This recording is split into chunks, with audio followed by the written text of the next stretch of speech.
Bonjour, ici Tammy Kaba, je suis le responsable du trading de la TKL Trading School et je suis ravi de vous retrouver pour cette vidéo inédite sur les indicateurs techniques.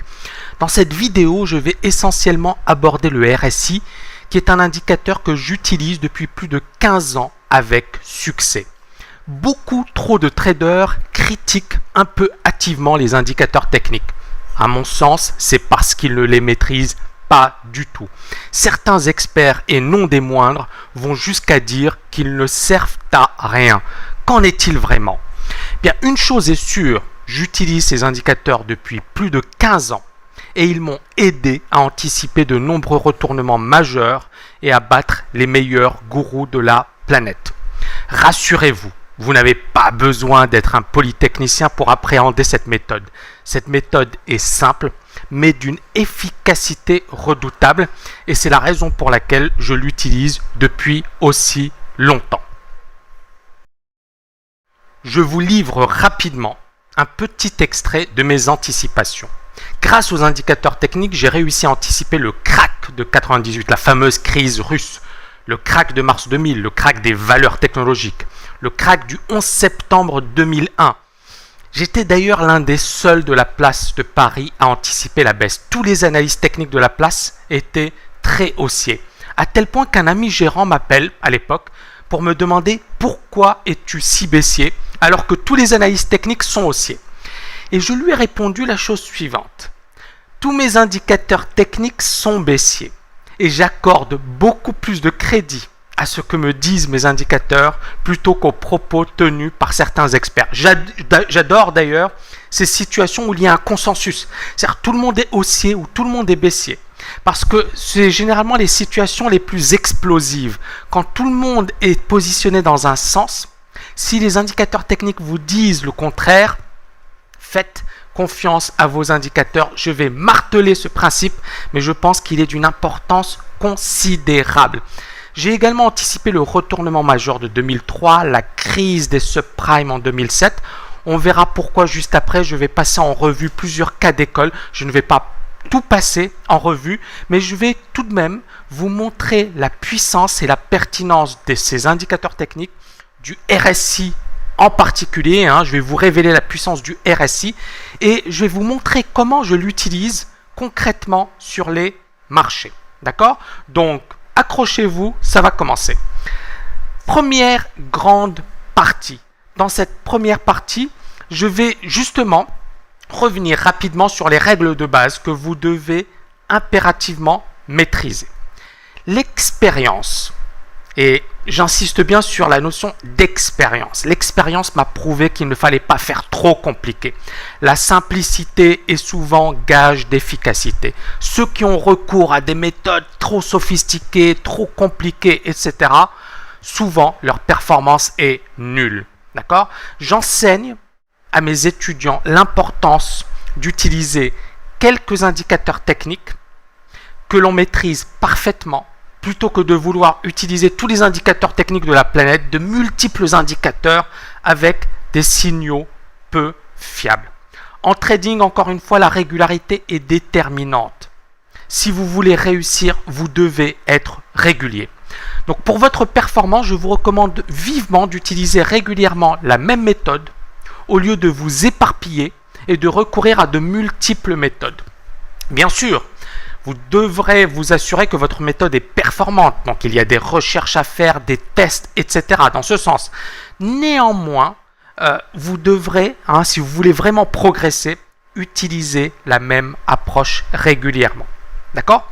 Autre point important, il est vrai que les indicateurs techniques sont un élément essentiel dans mon approche, mais ce n'est pas le seul. Mon but, et je pense que c'est important d'insister dessus, n'est pas de travailler les certitudes, mais les probabilités.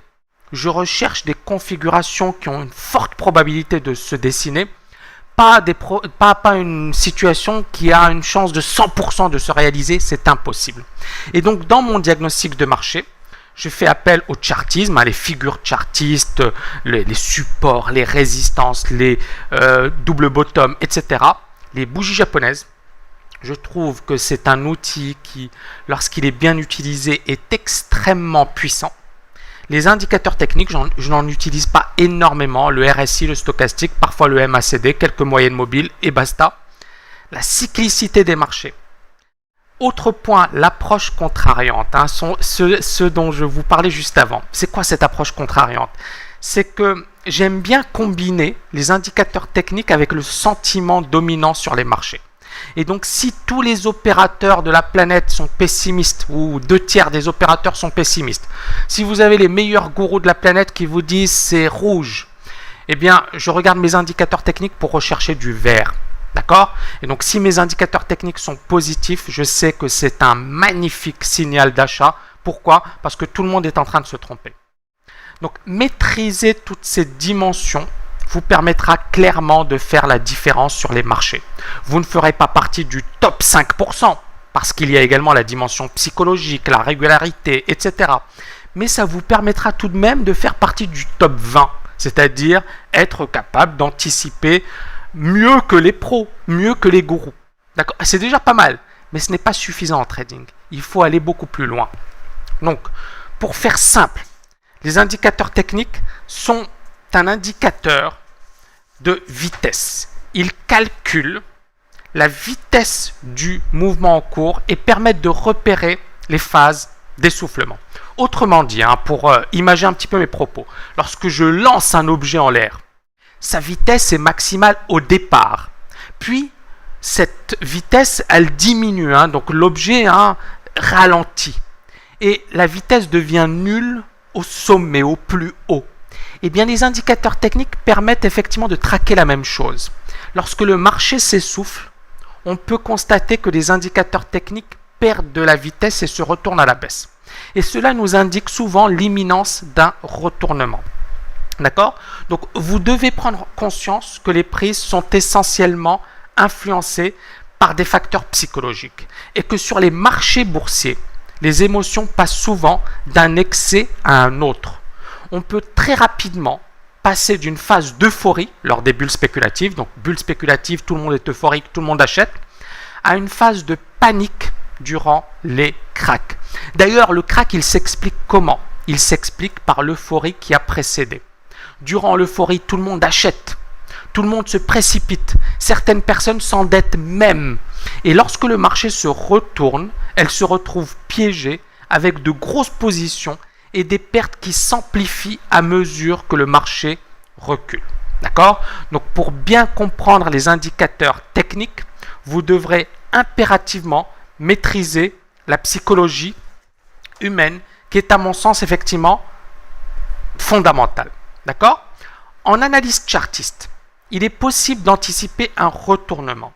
Mais il faut pour cela que le marché dessine un nouveau plus haut, plus élevé que le précédent, et que ce niveau soit dépassé pour valider un renversement effectif. Alors, ici, on va étudier concrètement comment anticiper un retournement en analyse chartiste. Là, on a une tendance baissière, qui est clairement baissière.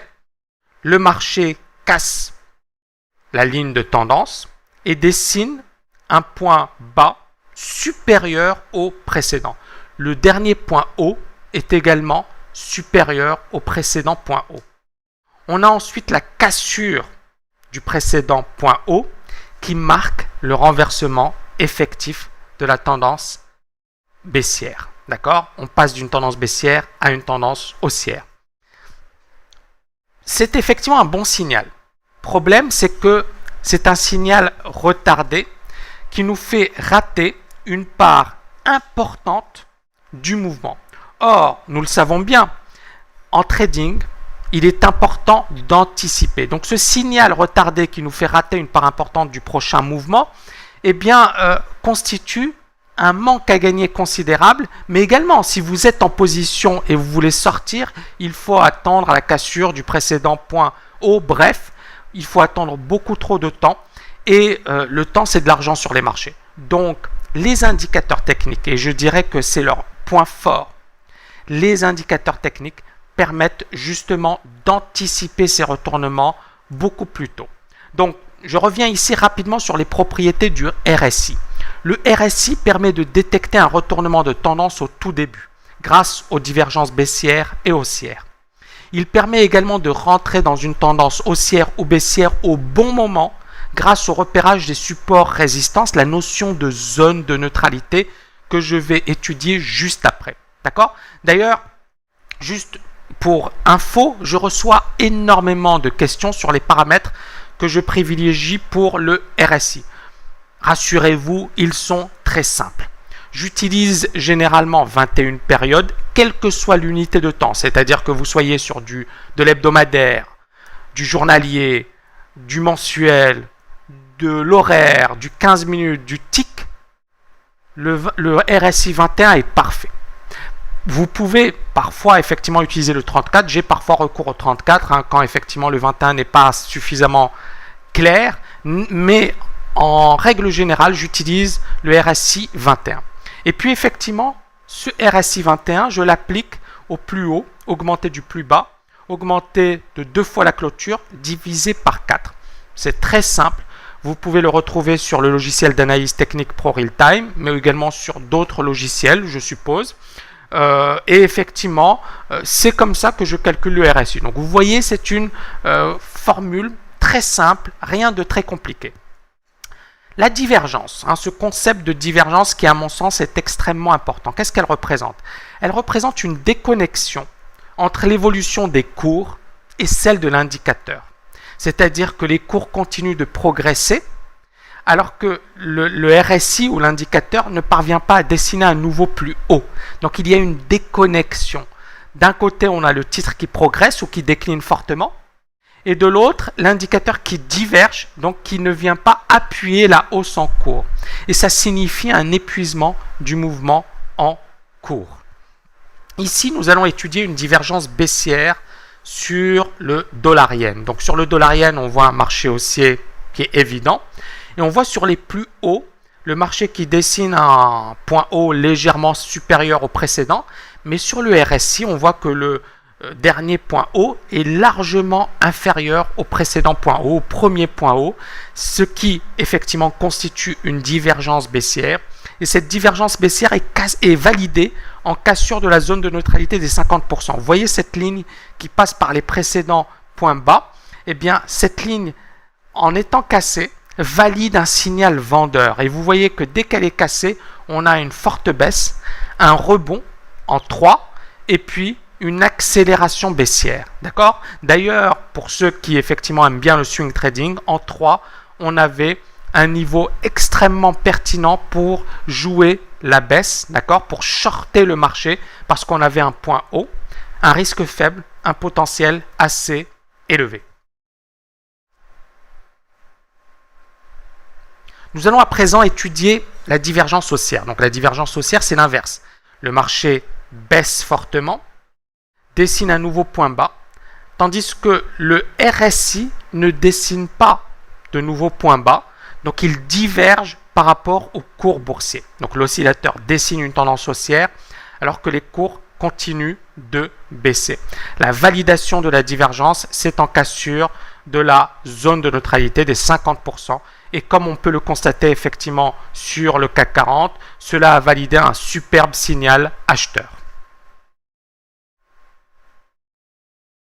Nous voyons également une figure graphique en double bottom qui a été validée. Et cette cassure, effectivement, on aurait pu l'anticiper. Et ça, c'est un point qui est extrêmement important.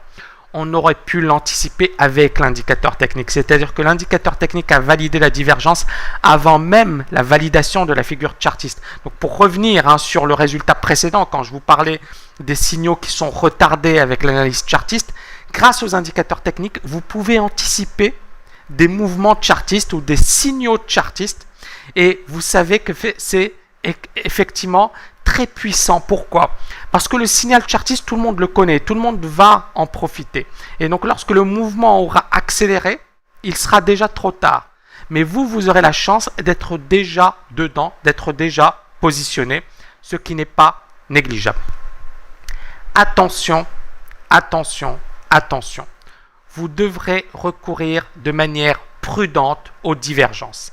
Elles sont uniquement valables dans un marché suracheté ou survendu. Il faudra donc attendre que le signal soit validé avant de se positionner. Et je peux effectivement vous dire que c'est quelque chose de très très important et qu'on néglige très souvent.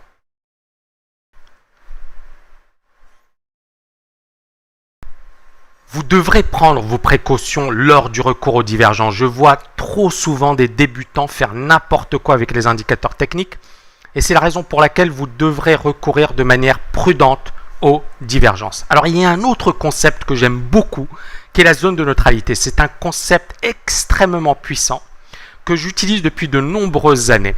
Il permet de repérer avec une efficacité redoutable les supports et les résistances. Comment? Eh bien, on va l'étudier de suite. Ici, on a une tendance haussière sur le titre Vivendi. Le titre progresse de manière assez harmonieuse, dessine des points bas de plus en plus hauts. Et on note effectivement cette zone de neutralité sur le RSI autour des 40-50% qui sert de support. C'est-à-dire qu'à chaque fois que le RSI se pose sur la zone de neutralité, le titre rebondit. Ici et là. Donc effectivement, cette zone constitue un support majeur. Et je ne triche pas, parce qu'effectivement, on peut le retrouver aussi bien à long terme qu'à court terme, etc. C'est un signal qui est magnifique, qui est extrêmement puissant, et que si on sait bien l'utiliser, si on sait bien le travailler, il peut effectivement augmenter la probabilité de réalisation de nos trades. On retrouve également cette zone de neutralité dans les marchés baissiers. Dans les marchés baissiers, c'est l'inverse. C'est le RSI qui va buter contre cette zone de neutralité et à chaque fois, ça va nous donner un point haut que l'on pourra vendre à découvert pour une action. Ici, la pertinence et la puissance du RSI, mais également du stochastique, on va la repérer avec le titre Apple. On voit un titre qui vient qui dessine une tendance haussière et le RSI qui vient se poser sur la zone de neutralité qui nous donne un point bas qui est magnifique, qui correspond d'ailleurs avec un support, un chiffre rond autour des 90. Les chiffres ronds sont également extrêmement puissants, extrêmement pertinents et vous voyez également qu'il s'agit d'un pullback sur un précédent point haut, c'est-à-dire que le marché avait buté contre les 90, dépassé les 90. Il est venu se reposer sur ce niveau et le RSI nous a également donné le timing parfait. Donc lorsque vous combinez toutes ces approches, vous pouvez effectivement avoir des signaux extrêmement puissants. Alors dans la deuxième partie, je reviens sur les raisons qui m'ont incité à m'intéresser aux indicateurs techniques et pourquoi ils sont incontournables dans ma méthodologie encore aujourd'hui. J'ai réellement perçu la puissance des indicateurs techniques lors du crack de 98. J'étais à l'époque analyste technique au sein de l'un des plus prestigieux cabinets d'analyse technique, j'en perds mes mots, en Europe. Ce cabinet était spécialisé dans les vagues d'Elliott. Je me souviens même qu'on nous avait à l'époque imposé la lecture du livre de Prechter, la Bible sur les vagues d'Elliott. Cette expérience, elle m'a marqué, puisqu'elle m'a révélé l'importance de la psychologie humaine. Elle m'a également permis de me convaincre d'une chose. Nul n'est infaillible sur les marchés, il n'y a pas de gourou. Effectivement, à mes débuts, je me suis dit, voilà, je vais arriver en salle de marché, je vais me retrouver face à des gens super brillants, super intelligents, des gourous. Et puis, je me suis rendu compte qu'il y avait beaucoup d'émotions, beaucoup de psychologie, et que ces personnes n'étaient pas infaillibles. D'accord? Même en étant diplômé des meilleures écoles, etc., nul n'est infaillible sur les marchés. Donc, il faut une bonne dose d'humilité, être humble sur les marchés. Durant l'été 98, tous les analystes de la salle, du cabinet en question, après avoir, et c'est important de le préciser, après avoir été extrêmement baissier durant la première moitié de 98, pendant toute la première moitié de 98, ils étaient bearish. Donc les clients, quand ils les appelaient, ils leur disaient le marché est vendeur, le marché est vendeur, le marché est vendeur. Puis dans la deuxième partie, lorsqu'on a eu une belle hausse, tous ces analystes sont devenus haussiers. Et c'est clairement la caractéristique des bulles spéculatives. C'est-à-dire que même les experts se trompent durant les bulles spéculatives. Et même les experts n'ont pas le courage d'avoir une opinion. Pourquoi? Parce qu'il est préférable de se tromper avec le troupeau que d'avoir raison tout seul. Parce que si tout le monde se trompe, c'est pas grave, tout le monde s'est trompé. Mais si vous êtes le seul à s'être trompé, eh bien effectivement tout le monde vous pointera du doigt. Donc il vaut mieux avoir tort avec la foule que raison tout seul. C'est beaucoup moins risqué. Et donc durant l'été 98, tous les analystes de la salle étaient devenus haussiers.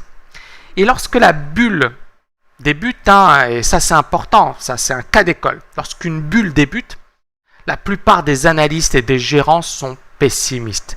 Et lorsque la bulle s'amplifie, on a généralement un engouement qui est général et c'est souvent le moment que choisit le marché pour se retourner.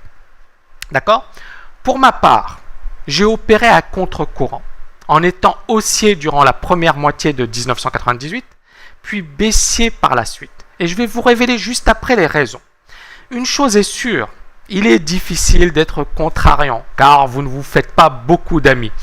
D'ailleurs, la plupart des traders, clients de ma société, souhaitaient me parler. Et cela n'a pas plu à tout le monde. Ironie de l'histoire, malgré cette anticipation réussie, eh bien, j'ai eu une aventure malheureuse avec mon entreprise puisque j'ai été forcé à la démission. Mais d'une certaine manière, il y a une morale dans l'histoire puisque bon, j'ai super bien rebondi, j'ai appris de cette expérience et je sais que c'est le cas dans de nombreuses entreprises. Il ne sert à rien de vouloir être trop bon. Et c'est la raison pour laquelle, à un certain moment, si vous estimez que vous n'êtes pas dans votre environnement, travaillez pour votre compte. C'est ce que j'ai choisi de faire. Cette expérience m'a incité à devenir indépendant et à ne pas travailler pour quelqu'un. Donc pourquoi ce diagnostic baissier ? À l'époque, tous les indices boursiers présentaient de magnifiques divergences baissières comme le CAC 40 sur une base hebdomadaire. On le constate, le marché qui dessine un nouveau plus haut, mais le RSI qui dessine une magnifique divergence baissière qui est validée. Cette divergence a d'ailleurs été validée dès le mois de juillet sur une base jour. On voit ici la cassure de la zone de neutralité, signal extrêmement vendeur. Ce diagnostic était d'ailleurs conforté par des signaux extrêmement vendeurs sur des valeurs financières, comme la Société Générale. Vous voyez ici, magnifique divergence qui est validée. Mais également le titre AXA, très belle divergence. Vous voyez le RSI qui casse, la zone de neutralité qui est enfoncée, signal extrêmement vendeur. Et il fallait effectivement se positionner vendeur. C'est ce que j'avais fait à l'époque puisque j'avais réalisé une magnifique vente à découvert sur le titre AXA. Tout était évident. Il ne fallait certainement pas rater cette opportunité. J'en arrive à présent à la confirmation. Effectivement, donc j'ai été convaincu par l'épisode 98 de la pertinence du RSI et des indicateurs techniques. Mais ce n'est pas suffisant. Alors j'ai eu d'autres événements importants. Il y a eu le marché haussier sur le dollar en 99. On avait eu auparavant le crack de 97. Mais effectivement, c'est important d'avoir des confirmations et des confirmations majeures. Et cette confirmation s'est faite en mars 2000. Et mars 2000, c'est la bulle spéculative des valeurs technologiques. Et cette bulle spéculative était une ampleur inégalée, avec des entreprises qui avaient enregistré des progressions de plusieurs milliers de pourcents en 2 ans, 3 ans maximum. On avait d'ailleurs une hystérie collective et des ouvrages de certains gourous en vogue qui titraient même le dos à 100 000. On ne dépassait pas les 10 000 à l'époque. D'accord ? Donc, hystérie collective, folie, tout le monde est acheteur, tout le monde considère que le marché va continuer à progresser. Je donne une conférence au Salon de l'analyse technique en mars 2000, quelques jours avant la fameuse dégringolade. Et je tiens les propos suivants. Le marché est autour d'un niveau charnière. Si le RSI casse, je passe baissier. Le lundi qui suit la conférence, l'indicateur valide une divergence. Et j'envoie la recommandation de vente, une recommandation de vente très négative à tous mes clients. Comme on peut le constater, les divergences sont validées. Le marché, le RSI casse la zone de neutralité et 2 jours après la conférence, j'étais vendeur. Cette divergence était d'ailleurs présente sur la plupart des indices boursiers mondiaux, comme par exemple le DAX 30. On voit ici une magnifique divergence baissière sur l'indice de référence allemand. Sur le CAC 40, on le voit sur les sommets, magnifique divergence baissière qui est validée et qui donne lieu à un super marché haussier. Vous voyez que la zone de neutralité sert de résistance pendant toute la baisse. Le titre Vivendi, on voit également une divergence sur les sommets.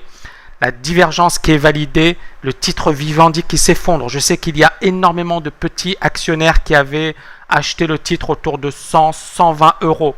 On voit qu'avec ce signal, on aurait pu anticiper le retournement et qu'il aurait fallu justement sortir de sa position beaucoup plus tôt.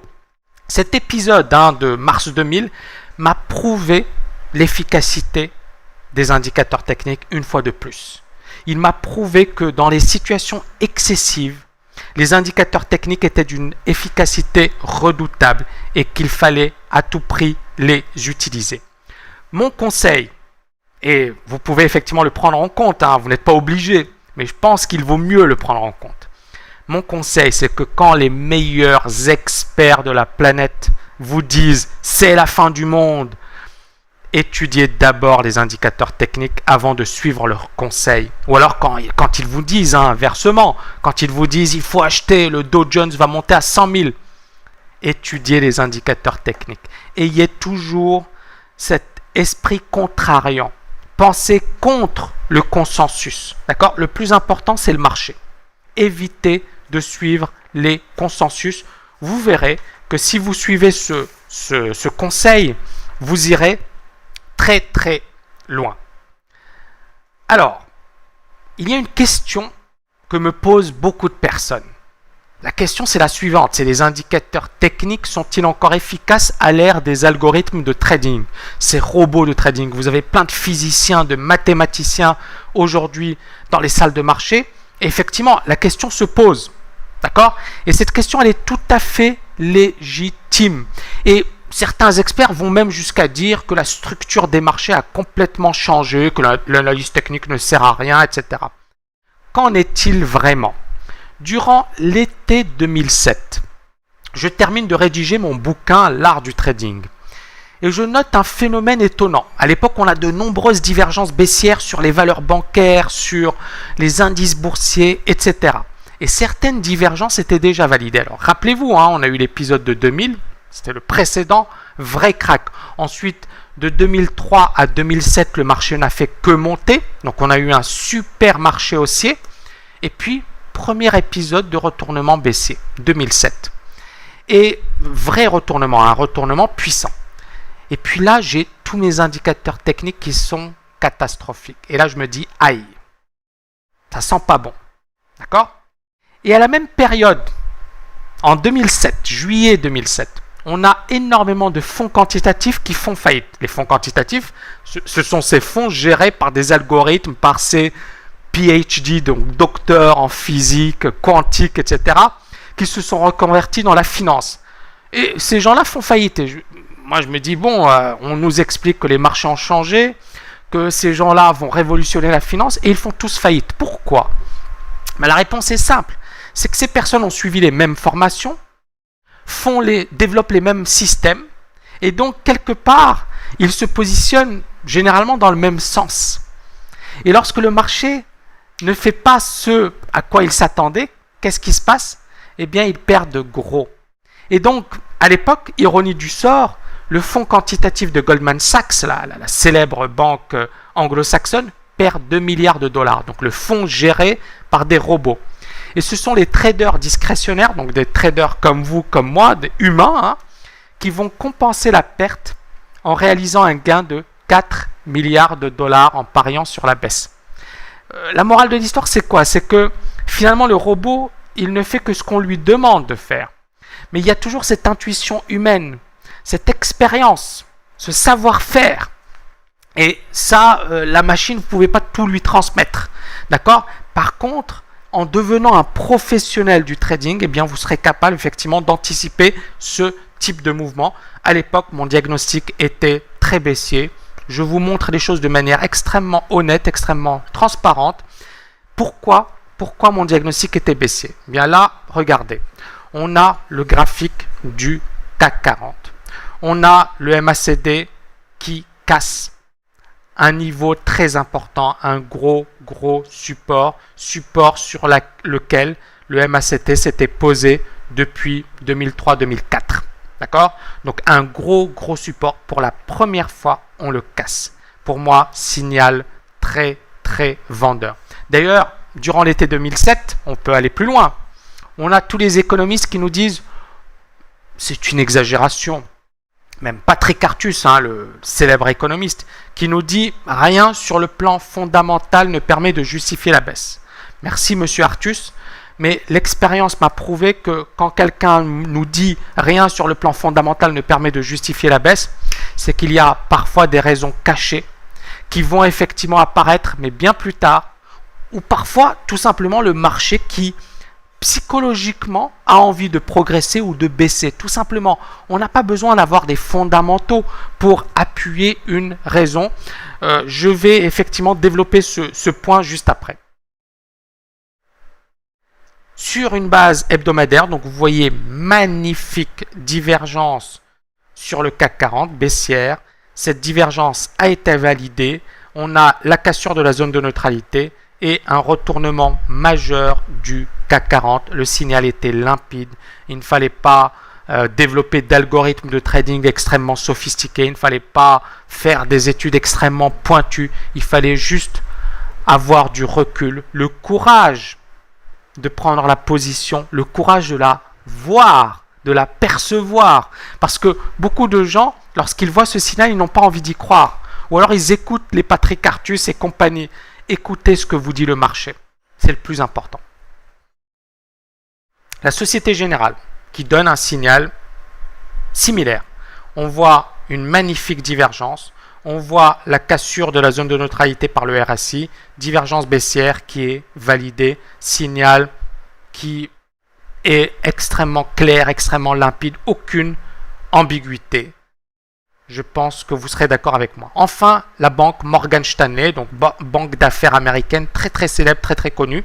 Et on voit que dès le mois de juillet 2007, on a un magnifique signal vendeur, divergence baissière, le titre qui tape les 90, qui valide le signal, donc aux alentours des 70 $, 70-80 $. Et signal vendeur, le marché baisse fortement, le RSI qui reste vendeur pendant toute la baisse. Il fallait effectivement se positionner à la vente. Aucune ambiguïté, une fois de plus.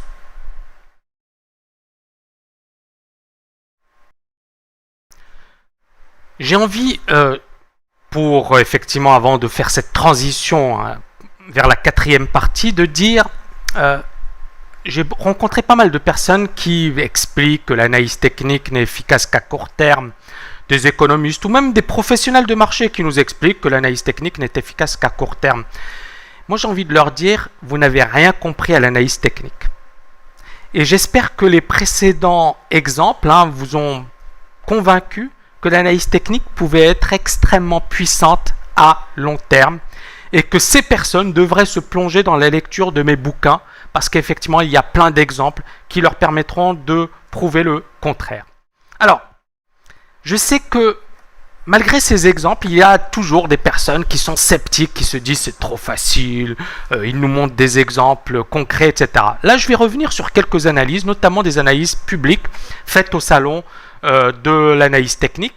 Et ça vous permettra effectivement de voir comment moi j'analyse le marché, etc. Alors, je reviens sur le salon de l'analyse technique en 2009. Donc en 2009, le marché s'est littéralement effondré. On est passé des 6000 à 2500. Donc, on a perdu plus de 50%. Et à l'époque, effectivement, on a plein de gourous très médiatisés, dont Nouriel Roubini, qui nous disent c'est la fin. Le marché va s'effondrer, c'est la catastrophe, etc. Et moi, mon premier réflexe était de me dire c'est bien gentil tout ça, mais quand tous les experts me disent c'est la fin du monde, moi j'ai envie de regarder des signaux positifs. Et donc en mars 2009, on a cette petite divergence haussière sur le CAC 40 en weekly. Donc c'est ce que j'explique aux personnes qui participent à ma conférence. Je leur explique qu'effectivement on a cette divergence, que le signal n'est pas encore acheteur, mais il y a tout de même un début.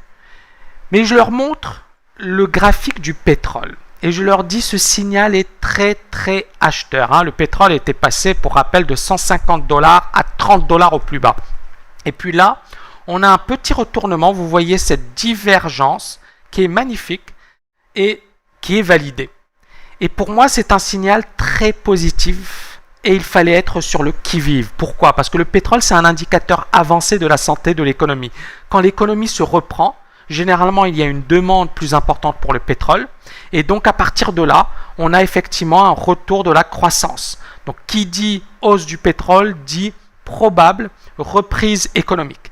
Donc, à partir de cet indicateur, je me suis dit signal assez positif, mais pas encore validé sur une base hebdomadaire. Et donc, pour moi, effectivement, il fallait prendre en compte ce signal. À la même période, j'enseigne le trading et l'analyse technique à des jeunes étudiants qui n'ont même pas 22 ans, qui ont 20 ans, 21 ans pour la plupart. Donc des étudiants de Dauphine en L3, je leur donne un cours sur le trading et l'analyse technique. Et je leur enseigne les indicateurs techniques, le RSI, les divergences, la zone de neutralité, etc. À l'époque, donc, on a un consensus des experts qui est très baissier. Et mes étudiants, effectivement, retiennent la leçon du consensus, de cette analyse contrariante, mais également de l'importance de la zone de neutralité. Et à l'époque, à la même période, j'ai un gourou très célèbre qui me contacte pour publier un livre. J'accepte parce que j'ai beaucoup de respect pour lui, et parce que pour moi, c'est quelqu'un, effectivement, qui a beaucoup apporté à l'analyse technique. Et en lisant son bouquin, je m'aperçois qu'il est super baissier. Dans son livre, c'est la cata, le marché va s'effondrer, etc. Moi, je le préviens, je lui dis attention, on est en train de vivre une période de retournement assez importante. J'ai des indicateurs techniques qui sont assez haussiers, méfie-toi. Il me dit non, je suis vraiment baissier. Donc, il publie malgré tout son bouquin. 2/3 des experts de Wall Street à l'époque, en juin 2009, sont baissiers. C'est le consensus de CNBC. Donc on a 2/3 des experts financiers de Wall Street qui sont baissiers. Et mes étudiants, donc qui passent leur examen en juin, donc ils me font leur analyse technique. Et 80% de mes étudiants me rendent des copies avec un diagnostic très haussier. C'est assez drôle et pourtant vrai. D'accord? Et ce qui est étonnant ici, c'est que justement, on voit bien que il ne faut pas suivre les gourous et que des jeunes bien formés peuvent de loin battre ces gourous. Alors, 5e partie. Ça, c'est important. On va revenir sur la méthode. Est-ce que cette méthode peut marcher pour tout le monde? Est-ce que tout le monde peut utiliser l'indicateur technique, le RSI, et gagner avec cet indicateur technique? Alors, qu'en est-il vraiment? Ici, je vais revenir rapidement sur certains trades effectués par mes étudiants et je vais vous donner ma réponse en fin de vidéo. Qu'est-ce que j'ai fait? J'ai fait un copier-coller des analyses de mes étudiants et je n'ai fait que reprendre leurs analyses tout simplement. Alors, on va commencer par Philippe. Philippe, avant de rejoindre TKL Trading School, a suivi plusieurs méthodes, plusieurs formations qui se sont révélées désastreuses. Il m'a d'ailleurs fait un témoignage très élogieux et je l'en remercie. Ici, dans ce trade, il effectue un scalp. Comme on peut le constater sur le graphique, l'indicateur technique s'est posé sur la zone de neutralité, le RSI, ce qui constituait un niveau très intéressant pour se positionner à l'achat. Il se positionne à l'achat, le marché accélère à la hausse, excellent trade, rien à dire. Nous allons à présent étudier le trade de Pierre-Yves.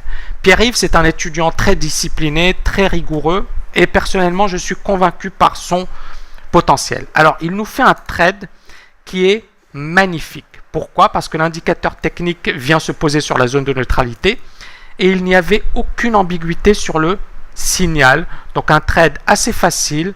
On a un indicateur qui est positif, qui est au-dessus de la zone de neutralité, qui vient se poser sur un support. Le stochastique, idem. Il ne fallait certainement pas hésiter. J'attaque à présent le trade de Jérôme. Jérôme, c'est un ancien joueur de poker professionnel, champion d'échecs. Et je trouve que cette expérience lui a énormément apporté en trading. Alors bien évidemment, il y avait des choses à retravailler, mais il a eu l'humilité de faire ce travail, de se remettre en question. Par ailleurs, c'est un travailleur acharné et c'est clairement une qualité indispensable pour réussir sur les marchés. Et donc ici, on peut noter que tous les indicateurs sont extrêmement haussiers et son trade est effectivement extrêmement limpide sur le plan du timing, etc. Rien à redire. Les indicateurs techniques étaient haussiers, le RSI s'est posé sur la zone de neutralité. Jérôme a pris le trade, bravo à lui. Nous allons à présent étudier les trades de Serge, puisque effectivement Serge a effectué une série de 6 trades rapides gagnants en travaillant le 1 minute. Alors je ne vous conseille pas de faire ça à court terme, mais bon, là c'est juste pour l'exemple, pour illustrer l'importance et la pertinence des indicateurs techniques. Et vous noterez que les indicateurs, le RSI, est pertinent aussi bien à court terme qu'à long terme. Ici, on voit un marché qui est baissier, le RSI qui est en dessous de la zone de neutralité, il bute contre la zone de neutralité, signal évident, il fallait effectivement jouer essentiellement le marché dans le sens de la baisse. J'arrive à présent au trade de Myriam. Myriam qui a rejoint TKL en début d'année. Myriam qui a toujours été passionnée par le trading et par les marchés financiers. Alors elle n'avait aucune connaissance des marchés, mais elle avait cette passion pour le trading. Et elle a réalisé une progression fulgurante en un laps de temps très court.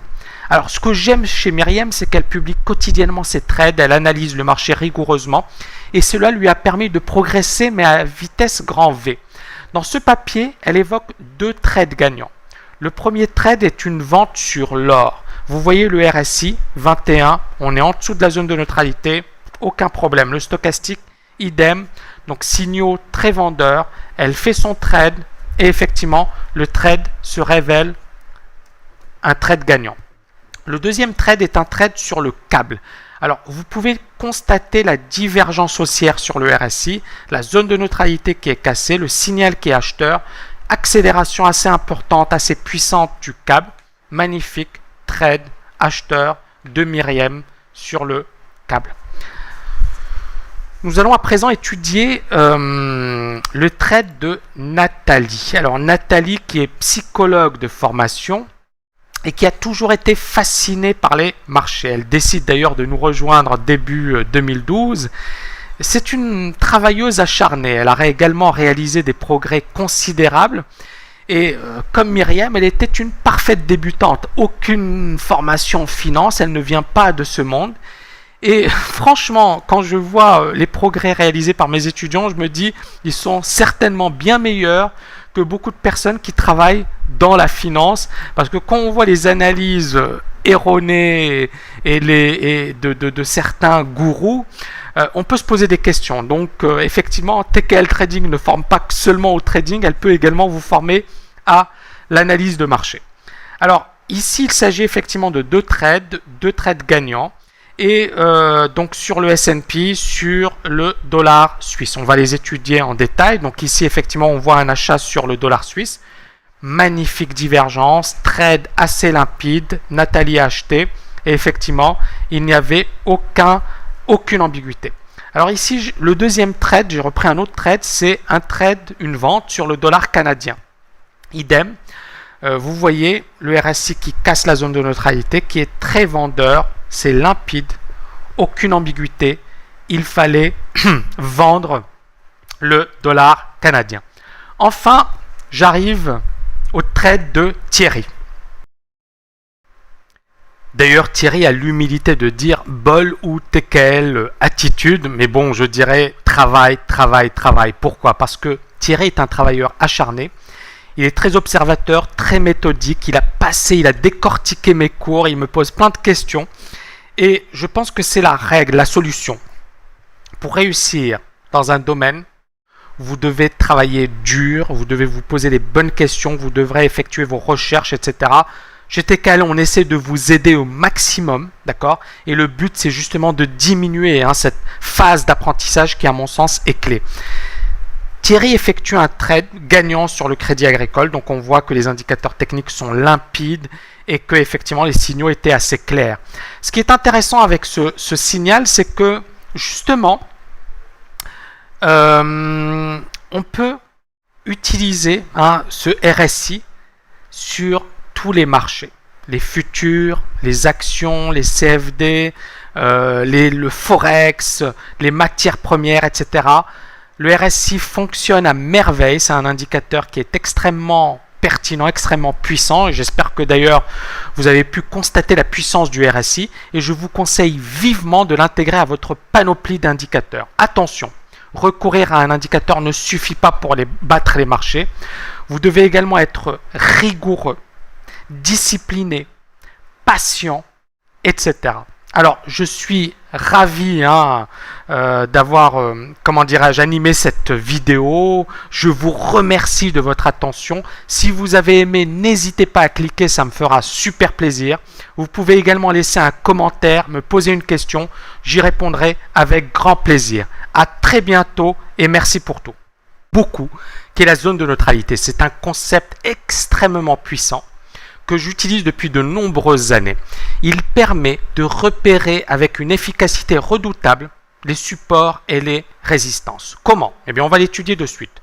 Ici, on a une tendance haussière sur le titre Vivendier. Le titre progresse de manière assez harmonieuse, dessine des points bas de plus en plus hauts. Et on note effectivement cette zone de neutralité sur le RSI autour des 40-50% qui sert de support. C'est-à-dire qu'à chaque fois que le RSI se pose sur la zone de neutralité, le titre rebondit ici et là. Donc effectivement, cette zone constitue un support majeur. Et je ne triche pas, parce qu'effectivement, on peut le retrouver aussi bien à long terme qu'à court terme, etc. C'est un signal qui est magnifique, qui est extrêmement puissant, et que si on sait bien l'utiliser, si on sait bien le travailler, il peut effectivement augmenter la probabilité de réalisation de nos trades. On retrouve également cette zone de neutralité dans les marchés baissiers. Dans les marchés baissiers, c'est l'inverse. C'est le RSI qui va buter contre cette zone de neutralité et à chaque fois, ça va nous donner un point haut que l'on pourra vendre à découvert pour une action. Ici, la pertinence et la puissance du RSI, mais également du stochastique, on va la repérer avec le titre Apple. On voit un titre qui vient, qui dessine une tendance haussière et le RSI qui vient se poser sur la zone de neutralité qui nous donne un point bas qui est magnifique, qui correspond d'ailleurs avec un support, un chiffre rond autour des 90. Les chiffres ronds sont également extrêmement puissants, extrêmement pertinents. Et vous voyez également qu'il s'agit d'un pullback sur un précédent point haut. C'est-à-dire que le marché avait buté contre les 90, dépassé les 90. Il est venu se reposer sur ce niveau et le RSI nous a également donné le timing parfait. Donc lorsque vous combinez toutes ces approches, vous pouvez effectivement avoir des signaux extrêmement puissants. Alors dans la deuxième partie, je reviens sur les raisons qui m'ont incité à m'intéresser aux indicateurs techniques et pourquoi ils sont incontournables dans ma méthodologie encore aujourd'hui. J'ai réellement perçu la puissance des indicateurs techniques lors du crack de 98. J'étais à l'époque analyste technique au sein de l'un des plus prestigieux cabinets d'analyse technique, j'en perds mes mots, en Europe. Ce cabinet était spécialisé dans les vagues d'Elliott. Je me souviens même qu'on nous avait à l'époque imposé la lecture du livre de Prechter, la Bible sur les vagues d'Elliott. Cette expérience, elle m'a marqué, puisqu'elle m'a révélé l'importance de la psychologie humaine. Elle m'a également permis de me convaincre d'une chose. Nul n'est infaillible sur les marchés, il n'y a pas de gourou. Effectivement, à mes débuts, je me suis dit, voilà, je vais arriver en salle de marché, je vais me retrouver face à des gens super brillants, super intelligents, des gourous. Et puis, je me suis rendu compte qu'il y avait beaucoup d'émotions, beaucoup de psychologie, et que ces personnes n'étaient pas infaillibles.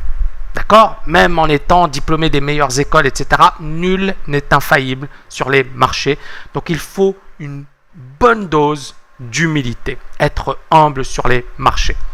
Durant l'été 98, tous les analystes de la salle, du cabinet en question, après avoir, et c'est important de le préciser, après avoir été extrêmement baissiers durant la première moitié de 98, pendant toute la première moitié de 98, ils étaient bearish. Donc les clients, quand ils les appelaient, ils leur disaient le marché est vendeur, le marché est vendeur, le marché est vendeur. Puis dans la deuxième partie, lorsqu'on a eu une belle hausse, tous ces analystes sont devenus haussiers. Et c'est clairement la caractéristique des bulles spéculatives, c'est-à-dire que même les experts se trompent durant les bulles spéculatives. Et même les experts n'ont pas le courage d'avoir une opinion. Pourquoi? Parce qu'il est préférable de se tromper avec le troupeau que d'avoir raison tout seul. Parce que si tout le monde se trompe, c'est pas grave, tout le monde s'est trompé. Mais si vous êtes le seul à s'être trompé, eh bien effectivement tout le monde vous pointera du doigt. Donc il vaut mieux avoir tort avec la foule que raison tout seul. C'est beaucoup moins risqué. Et donc durant l'été 98, tous les analystes de la salle étaient devenus haussiers. Et lorsque la bulle débute, et ça c'est important, ça c'est un cas d'école, lorsqu'une bulle débute, la plupart des analystes et des gérants sont pessimistes. Et lorsque la bulle s'amplifie, on a généralement un engouement qui est général et c'est souvent le moment que choisit le marché pour se retourner. D'accord? Pour ma part, j'ai opéré à contre-courant en étant haussier durant la première moitié de 1998, puis baissier par la suite. Et je vais vous révéler juste après les raisons. Une chose est sûre, il est difficile d'être contrariant, car vous ne vous faites pas beaucoup d'amis. D'ailleurs, la plupart des traders, clients de ma société, souhaitaient me parler. Et cela n'a pas plu à tout le monde. Ironie de l'histoire, malgré cette anticipation réussie, eh bien j'ai eu une aventure malheureuse avec mon entreprise puisque j'ai été forcé à la démission. Mais d'une certaine manière, il y a une morale dans l'histoire puisque j'ai super bien rebondi, j'ai appris de cette expérience et je sais que c'est le cas dans de nombreuses entreprises. Il ne sert à rien de vouloir être trop bon. Et c'est la raison pour laquelle, à un certain moment, si vous estimez que vous n'êtes pas dans votre environnement, travaillez pour votre compte. C'est ce que j'ai choisi de faire. Cette expérience m'a incité à devenir indépendant et à ne pas travailler pour quelqu'un. Donc pourquoi ce diagnostic baissier? À l'époque, tous les indices boursiers présentaient de magnifiques divergences baissières, comme le CAC 40 sur une base hebdomadaire. On le constate, le marché qui dessine un nouveau plus haut, mais le RSI qui dessine une magnifique divergence baissière qui est validée. Cette divergence a d'ailleurs été validée dès le mois de juillet sur une base jour. On voit ici la cassure de la zone de neutralité, signal extrêmement vendeur. Ce diagnostic était d'ailleurs conforté par des signaux extrêmement vendeurs sur des valeurs financières, comme la Société Générale. Vous voyez ici, magnifique divergence qui est validée. Mais également le titre AXA, très belle divergence. Vous voyez le RSI qui casse, la zone de neutralité qui est enfoncée, signal extrêmement vendeur. Et il fallait effectivement se positionner vendeur. C'est ce que j'avais fait à l'époque puisque j'avais réalisé une magnifique vente à découvert sur le titre AXA. Tout était évident. Il ne fallait certainement pas rater cette opportunité. J'en arrive à présent à la confirmation. Effectivement, donc j'ai été convaincu par l'épisode 98 de la pertinence du RSI et des indicateurs. Bonjour, ici Tammy Cabage, je suis le responsable du trading de la TKL Trading School et je suis ravi de vous retrouver pour cette vidéo inédite sur les indicateurs techniques. Dans cette vidéo, je vais essentiellement aborder le RSI qui est un indicateur que j'utilise depuis plus de 15 ans avec succès. Beaucoup trop de traders critiquent un peu hâtivement les indicateurs techniques. À mon sens, c'est parce qu'ils ne les maîtrisent pas du tout. Certains experts, et non des moindres, vont jusqu'à dire qu'ils ne servent à rien. Qu'en est-il vraiment? Bien, une chose est sûre, j'utilise ces indicateurs depuis plus de 15 ans et ils m'ont aidé à anticiper de nombreux retournements majeurs et à battre les meilleurs gourous de la planète. Rassurez-vous, Vous n'avez pas besoin d'être un polytechnicien pour appréhender cette méthode. Cette méthode est simple, mais d'une efficacité redoutable, et c'est la raison pour laquelle je l'utilise depuis aussi longtemps. Je vous livre rapidement un petit extrait de mes anticipations. Grâce aux indicateurs techniques, j'ai réussi à anticiper le crack de 98, la fameuse crise russe, le crack de mars 2000, le crack des valeurs technologiques, le crack du 11 septembre 2001. J'étais d'ailleurs l'un des seuls de la place de Paris à anticiper la baisse. Tous les analystes techniques de la place étaient très haussiers, à tel point qu'un ami gérant m'appelle à l'époque pour me demander pourquoi es-tu si baissier alors que tous les analystes techniques sont haussiers. Et je lui ai répondu la chose suivante. Tous mes indicateurs techniques sont baissiers et j'accorde beaucoup plus de crédit à ce que me disent mes indicateurs plutôt qu'aux propos tenus par certains experts. J'adore d'ailleurs ces situations où il y a un consensus. C'est-à-dire tout le monde est haussier ou tout le monde est baissier. Parce que c'est généralement les situations les plus explosives. Quand tout le monde est positionné dans un sens, si les indicateurs techniques vous disent le contraire, faites confiance à vos indicateurs. Je vais marteler ce principe, mais je pense qu'il est d'une importance considérable. J'ai également anticipé le retournement majeur de 2003, la crise des subprimes en 2007. On verra pourquoi juste après. Je vais passer en revue plusieurs cas d'école. Je ne vais pas tout passer en revue, mais je vais tout de même vous montrer la puissance et la pertinence de ces indicateurs techniques, du RSI en particulier. Je vais vous révéler la puissance du RSI et je vais vous montrer comment je l'utilise concrètement sur les marchés. D'accord? Donc, accrochez-vous, ça va commencer. Première grande partie. Dans cette première partie, je vais justement revenir rapidement sur les règles de base que vous devez impérativement maîtriser. L'expérience, et j'insiste bien sur la notion d'expérience. L'expérience m'a prouvé qu'il ne fallait pas faire trop compliqué. La simplicité est souvent gage d'efficacité. Ceux qui ont recours à des méthodes trop sophistiquées, trop compliquées, etc., souvent leur performance est nulle. D'accord ? J'enseigne à mes étudiants l'importance d'utiliser quelques indicateurs techniques que l'on maîtrise parfaitement, plutôt que de vouloir utiliser tous les indicateurs techniques de la planète, de multiples indicateurs avec des signaux peu fiables. En trading, encore une fois, la régularité est déterminante. Si vous voulez réussir, vous devez être régulier. Donc pour votre performance, je vous recommande vivement d'utiliser régulièrement la même méthode au lieu de vous éparpiller et de recourir à de multiples méthodes. Bien sûr, vous devrez vous assurer que votre méthode est performante. Donc, il y a des recherches à faire, des tests, etc. dans ce sens. Néanmoins, vous devrez, si vous voulez vraiment progresser, utiliser la même approche régulièrement. D'accord ? Autre point important, il est vrai que les indicateurs techniques sont un élément essentiel dans mon approche, mais ce n'est pas le seul. Mon but, et je pense que c'est important d'insister dessus, n'est pas de travailler les certitudes, mais les probabilités. Je recherche des configurations qui ont une forte probabilité de se dessiner, pas une situation qui a une chance de 100% de se réaliser, c'est impossible. Et donc, dans mon diagnostic de marché, je fais appel au chartisme, les figures chartistes, les supports, les résistances, les double bottom, etc., les bougies japonaises. Je trouve que c'est un outil qui, lorsqu'il est bien utilisé, est extrêmement puissant. Les indicateurs techniques, je n'en utilise pas énormément. Le RSI, le stochastique, parfois le MACD, quelques moyennes mobiles et basta. La cyclicité des marchés. Autre point, l'approche contrariante. Ce dont je vous parlais juste avant. C'est quoi cette approche contrariante? C'est que j'aime bien combiner les indicateurs techniques avec le sentiment dominant sur les marchés. Et donc, si tous les opérateurs de la planète sont pessimistes, ou 2/3 des opérateurs sont pessimistes, si vous avez les meilleurs gourous de la planète qui vous disent c'est rouge, eh bien, je regarde mes indicateurs techniques pour rechercher du vert. D'accord? Et donc, si mes indicateurs techniques sont positifs, je sais que c'est un magnifique signal d'achat. Pourquoi? Parce que tout le monde est en train de se tromper.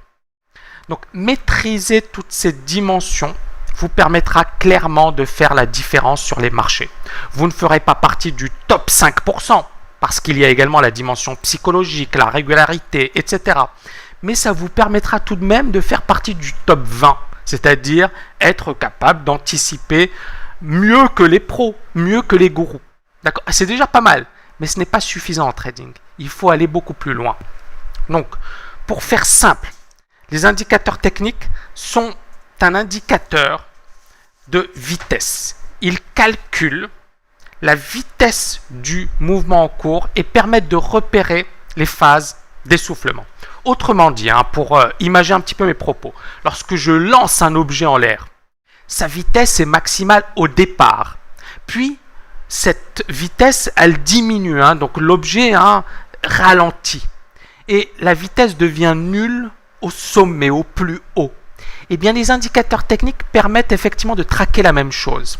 Lorsque le marché s'essouffle, on peut constater que les indicateurs techniques perdent de la vitesse et se retournent à la baisse. Et cela nous indique souvent l'imminence d'un retournement. D'accord ? Donc, vous devez prendre conscience que les prises sont essentiellement influencées par des facteurs psychologiques et que sur les marchés boursiers, les émotions passent souvent d'un excès à un autre. On peut très rapidement passer d'une phase d'euphorie lors des bulles spéculatives, donc bulles spéculatives, tout le monde est euphorique, tout le monde achète, à une phase de panique durant les cracks. D'ailleurs, le crack, il s'explique comment ? Il s'explique par l'euphorie qui a précédé. Durant l'euphorie, tout le monde achète, tout le monde se précipite, certaines personnes s'endettent même. Et lorsque le marché se retourne, elles se retrouvent piégées avec de grosses positions et des pertes qui permettent de justifier la baisse. C'est qu'il y a parfois des raisons cachées qui vont effectivement apparaître, mais bien plus tard, ou parfois tout simplement le marché qui psychologiquement a envie de progresser ou de baisser. Tout simplement, on n'a pas besoin d'avoir des fondamentaux pour appuyer une raison. Je vais effectivement développer ce point juste après. Sur une base hebdomadaire, donc vous voyez magnifique divergence sur le CAC 40 baissière. Cette divergence a été validée. On a la cassure de la zone de neutralité et un retournement majeur du CAC 40. Le signal était limpide. Il ne fallait pas développer d'algorithmes de trading extrêmement sophistiqués. Il ne fallait pas faire des études extrêmement pointues. Il fallait juste avoir du recul, le courage de prendre la position, le courage de la voir, de la percevoir. Parce que beaucoup de gens, lorsqu'ils voient ce signal, ils n'ont pas envie d'y croire. Ou alors ils écoutent les Patrick Artus et compagnie. Écoutez ce que vous dit le marché. C'est le plus important. La Société Générale, qui donne un signal similaire. On voit une magnifique divergence. On voit la cassure de la zone de neutralité par le RSI, divergence baissière qui est validée, signal qui est extrêmement clair, extrêmement limpide, aucune ambiguïté. Je pense que vous serez d'accord avec moi. Enfin, la banque Morgan Stanley, donc banque d'affaires américaine très très célèbre, très très connue. Et on voit que dès le mois de juillet 2007, on a un magnifique signal vendeur, divergence baissière, le titre qui tape les 90, qui valide le signal, donc aux alentours des 70 $, 70-80 $. Et signal vendeur, le marché baisse fortement, le RSI qui reste vendeur pendant toute la baisse. Il fallait effectivement se positionner à la vente, aucune ambiguïté une fois de plus.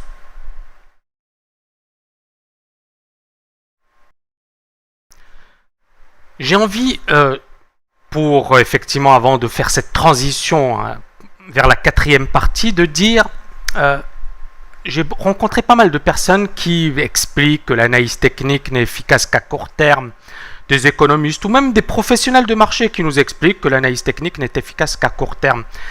Moi, j'ai envie de leur dire, vous n'avez rien compris à l'analyse technique. Et j'espère que les précédents exemples vous ont convaincu que l'analyse technique pouvait être extrêmement puissante à long terme et que ces personnes devraient se plonger dans la lecture de mes bouquins parce qu'effectivement, il y a plein d'exemples qui leur permettront de prouver le contraire. Alors, je sais que malgré ces exemples, il y a toujours des personnes qui sont sceptiques, qui se disent c'est trop facile, ils nous montrent des exemples concrets, etc.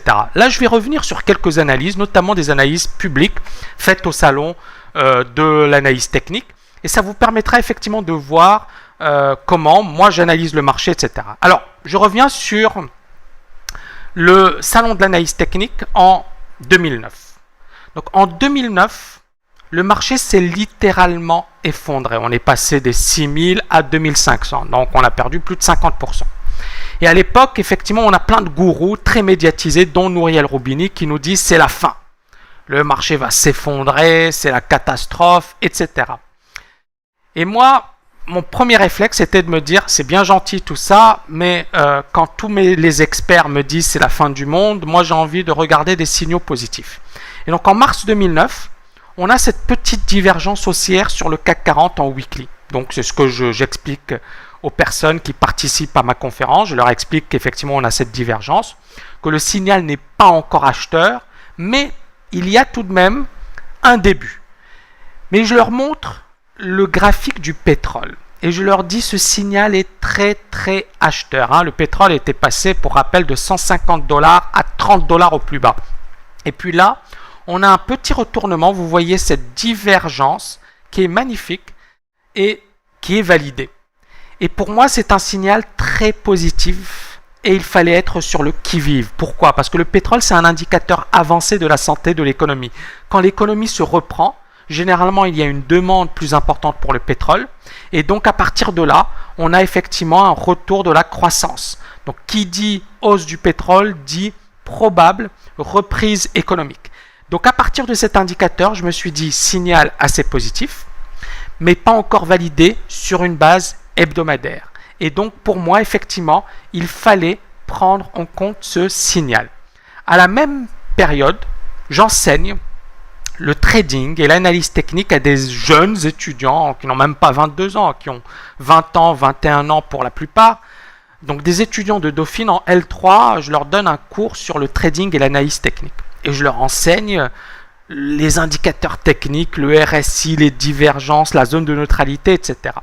À l'époque, donc, on a un consensus des experts qui est très baissier.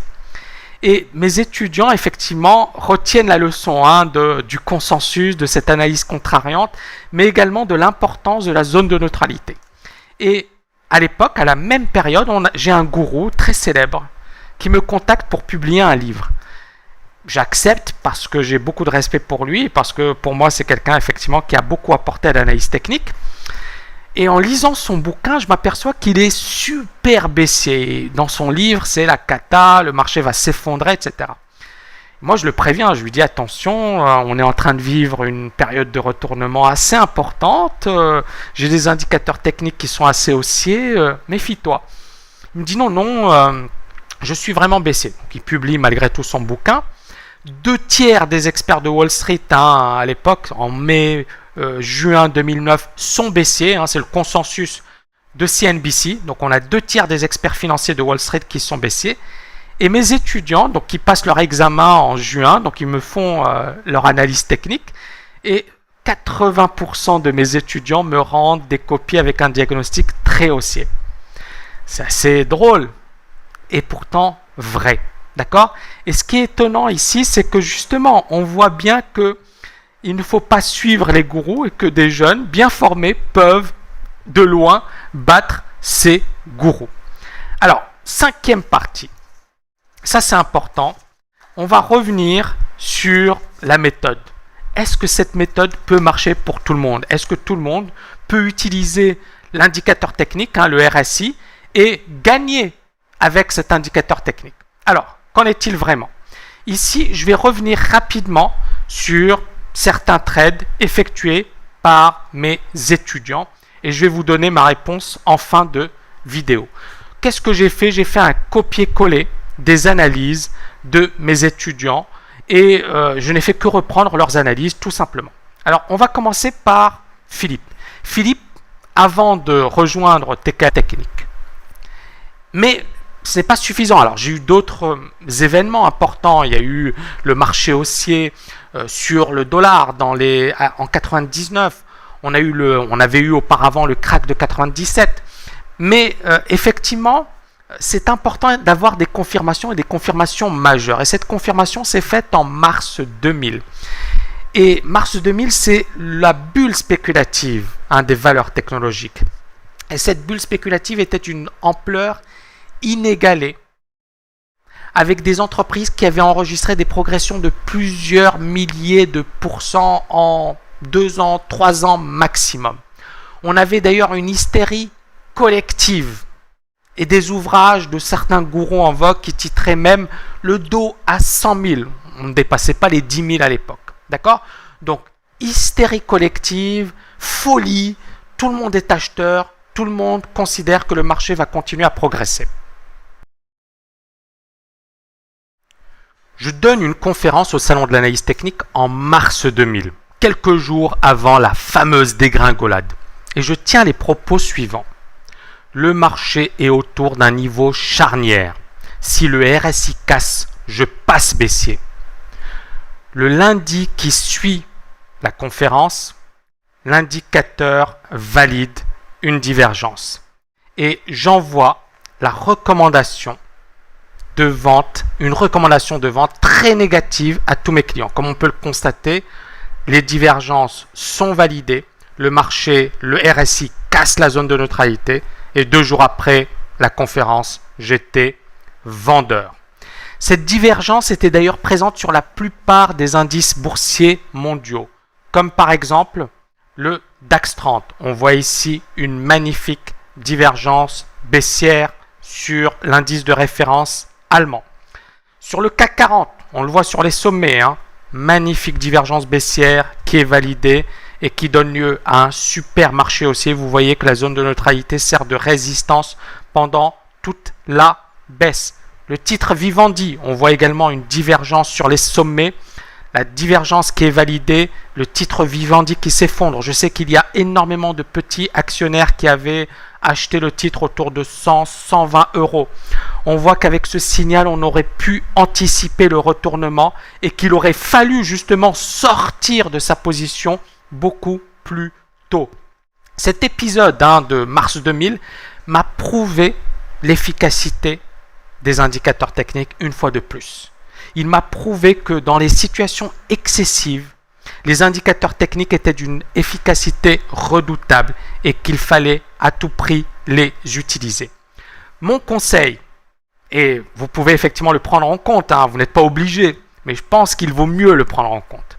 Mon conseil, c'est que quand les meilleurs experts de la planète vous disent « c'est la fin du monde », étudiez d'abord les indicateurs techniques avant de suivre leurs conseils. Ou alors quand ils vous disent inversement, quand ils vous disent « il faut acheter, le Dow Jones va monter à 100 000 », étudiez les indicateurs techniques. Ayez toujours cet esprit contrariant. Pensez contre le consensus. D'accord ? Le plus important, c'est le marché. Évitez de suivre les consensus. Vous verrez que si vous suivez ce conseil, vous irez très très loin. Alors, il y a une question que me posent beaucoup de personnes. La question c'est la suivante, c'est les indicateurs techniques sont-ils encore efficaces à l'ère des algorithmes de trading, ces robots de trading? Vous avez plein de physiciens, de mathématiciens aujourd'hui dans les salles de marché. Et effectivement, la question se pose. D'accord? Et cette question, elle est tout à fait légitime. Et certains experts vont même jusqu'à dire que la structure des marchés a complètement changé, que l'analyse technique ne sert à rien, etc. Qu'en est-il vraiment? Durant l'été 2007, je termine de rédiger mon bouquin « L'art du trading ». Et je note un phénomène étonnant. À l'époque, on a de nombreuses divergences baissières sur les valeurs bancaires, sur les indices boursiers, etc. Et certaines divergences étaient déjà validées. Alors, rappelez-vous, on a eu l'épisode de 2000, c'était le précédent vrai crack. Ensuite, de 2003 à 2007, le marché n'a fait que monter. Donc, on a eu un super marché haussier. Et puis, premier épisode de retournement baissier, 2007. Et vrai retournement, un retournement puissant. Et puis là, j'ai tous mes indicateurs techniques qui sont catastrophiques. Et là, je me dis, aïe, ça sent pas bon. D'accord? Et à la même période, en 2007, juillet 2007, on a énormément de fonds quantitatifs qui font faillite. Les fonds quantitatifs, ce sont ces fonds gérés par des algorithmes, par ces PhD, donc docteurs en physique, quantique, etc., qui se sont reconvertis dans la finance. Et ces gens-là font faillite. Et moi, je me dis, bon, on nous explique que les marchés ont changé, que ces gens-là vont révolutionner la finance, et ils font tous faillite. Pourquoi? Mais la réponse est simple. C'est que ces personnes ont suivi les mêmes formations, développent les mêmes systèmes, et donc, quelque part, ils se positionnent généralement dans le même sens. Et lorsque le marché ne fait pas ce à quoi il s'attendait, qu'est-ce qui se passe? Eh bien, ils perdent gros. Et donc, à l'époque, ironie du sort, le fonds quantitatif de Goldman Sachs, la célèbre banque anglo-saxonne, perd 2 milliards de dollars. Donc, le fonds géré par des robots. Et ce sont les traders discrétionnaires, donc des traders comme vous, comme moi, des humains, qui vont compenser la perte en réalisant un gain de 4 milliards de dollars en pariant sur la baisse. La morale de l'histoire, c'est quoi? C'est que finalement, le robot, il ne fait que ce qu'on lui demande de faire. Mais il y a toujours cette intuition humaine, cette expérience, ce savoir-faire. Et ça, la machine, vous ne pouvez pas tout lui transmettre. D'accord? Par contre, en devenant un professionnel du trading, eh bien, vous serez capable effectivement d'anticiper ce type de mouvement. À l'époque, mon diagnostic était très baissier. Je vous montre les choses de manière extrêmement honnête, extrêmement transparente.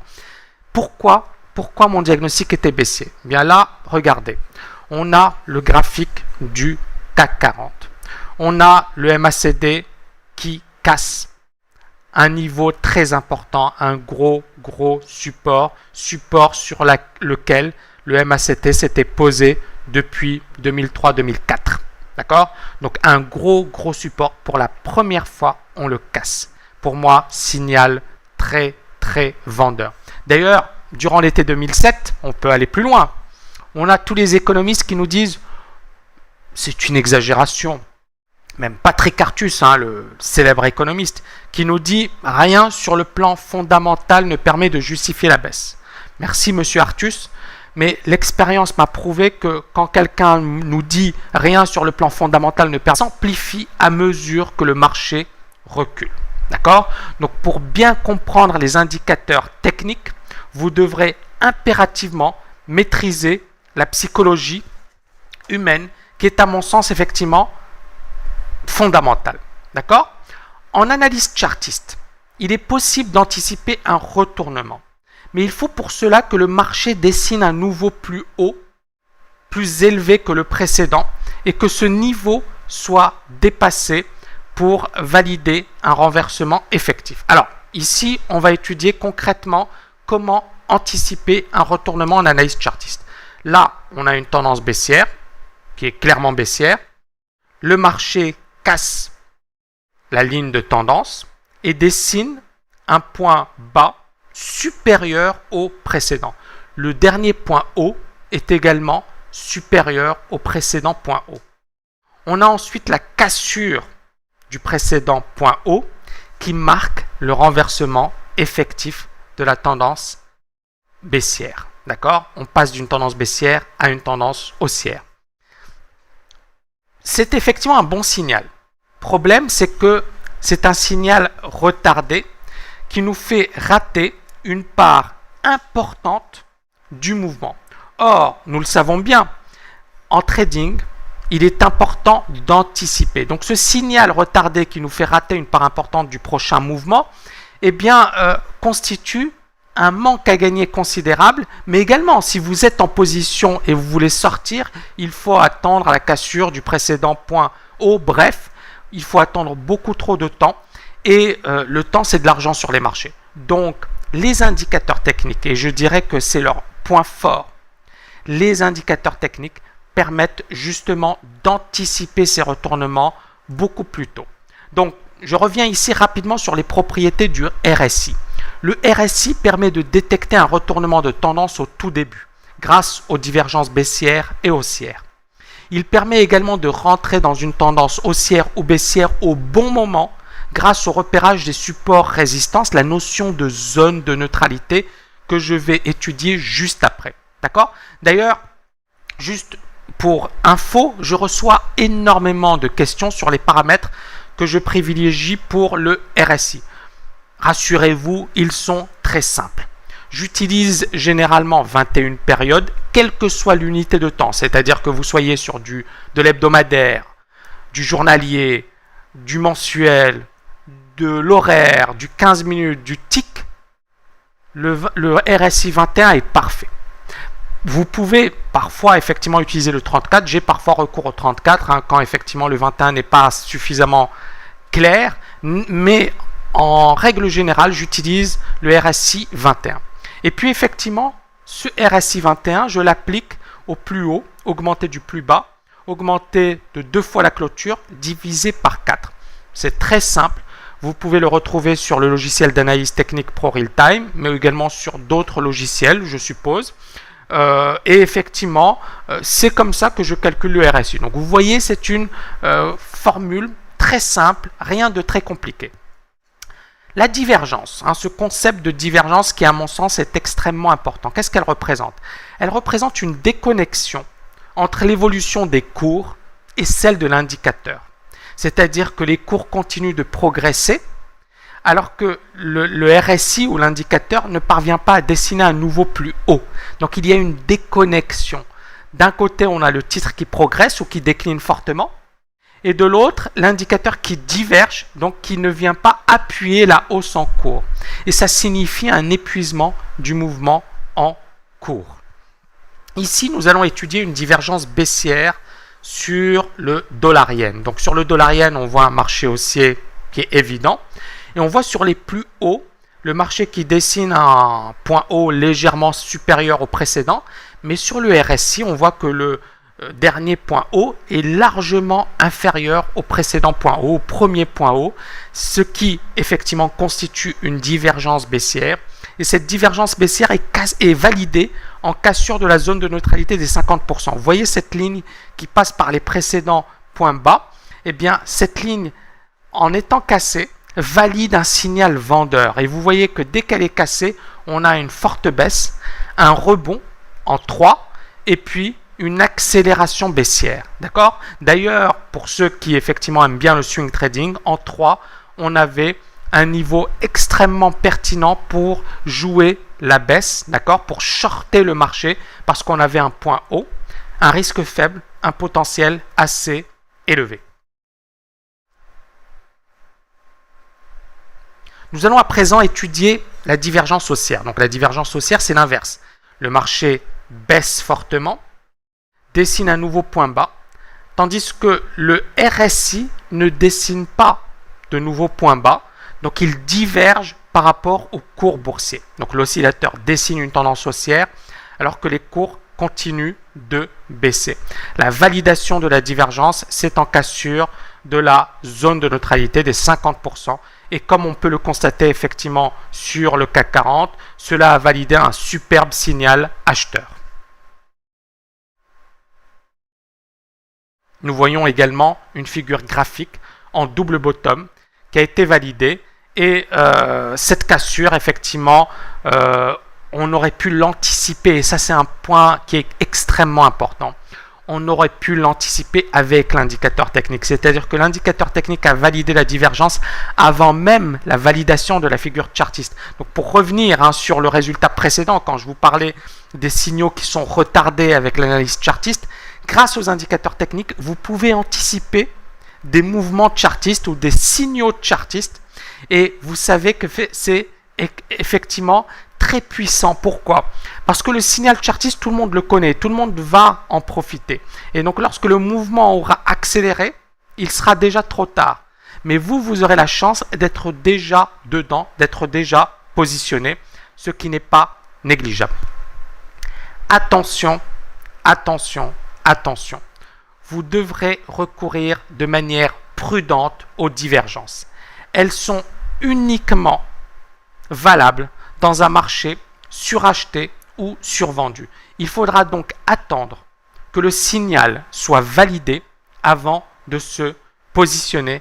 Et je peux effectivement vous dire que c'est quelque chose de très très important et qu'on néglige très souvent.